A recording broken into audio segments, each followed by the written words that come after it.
Couple days after relinquishing some of Britain's territory to the EU, Prime Minister Keir Starmer has now declared that he has signed a deal to give up the British sovereignty of the Chagos Islands.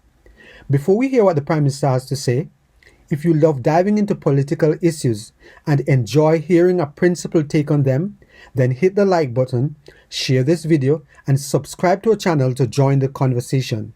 Let's get a bigger discussion going.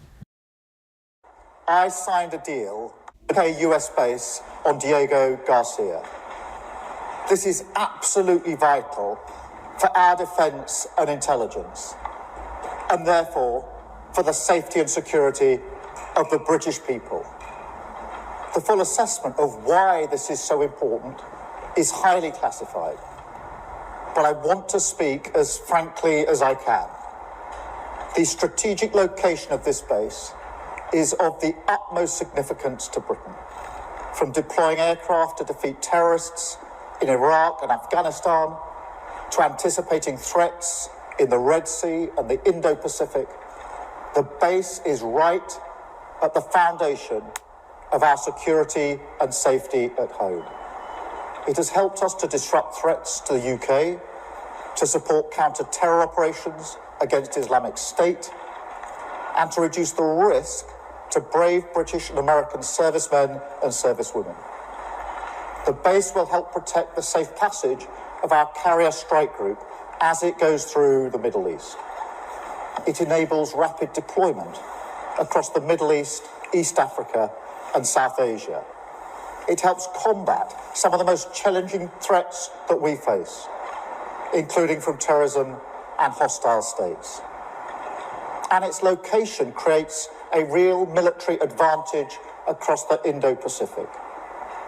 The base gives the UK and the US access to unique and vital capabilities which benefit us directly.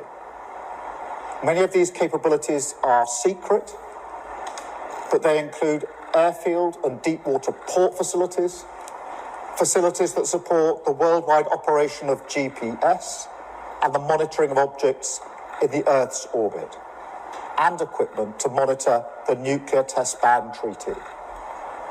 The base is one of the most significant contributions that we make to our security relationship with the United States, which is critical for keeping Britain safe. Almost everything we do from the base is in partnership with the US. President Trump has welcomed the deal along with other allies, because they see the strategic importance of this base and that we cannot cede this ground to others who would seek to do us harm. And let me be clear, we had to act now because the base was under threat.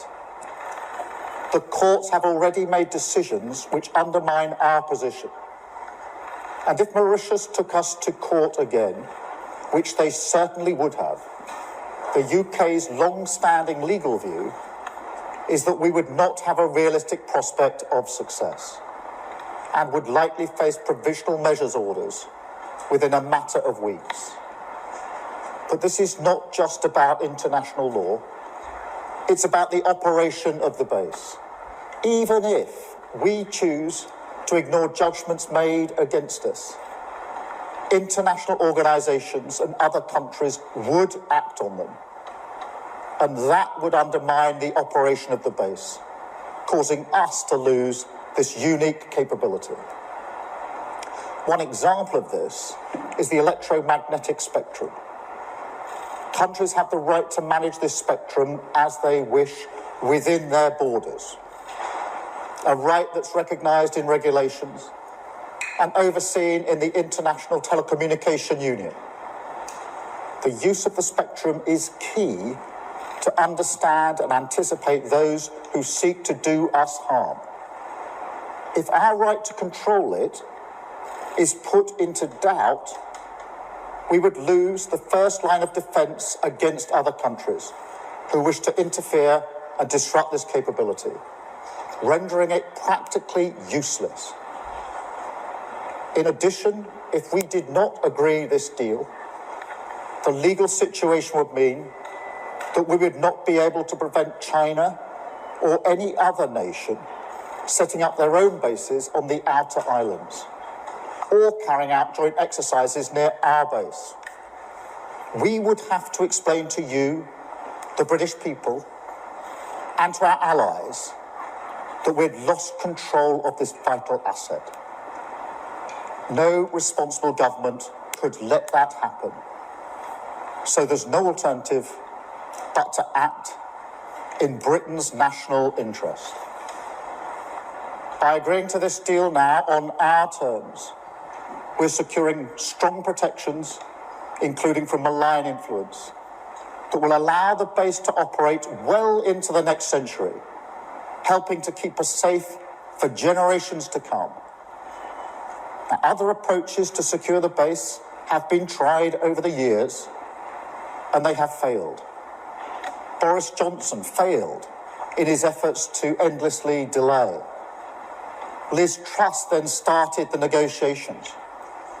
We inherited a negotiation in which the principle of giving up UK sovereignty had already been conceded by the previous Tory government.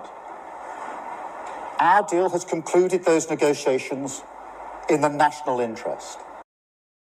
The decisions that you make as a leader, whether they are good or bad, there will come a point in time when the people will either see or feel the effects.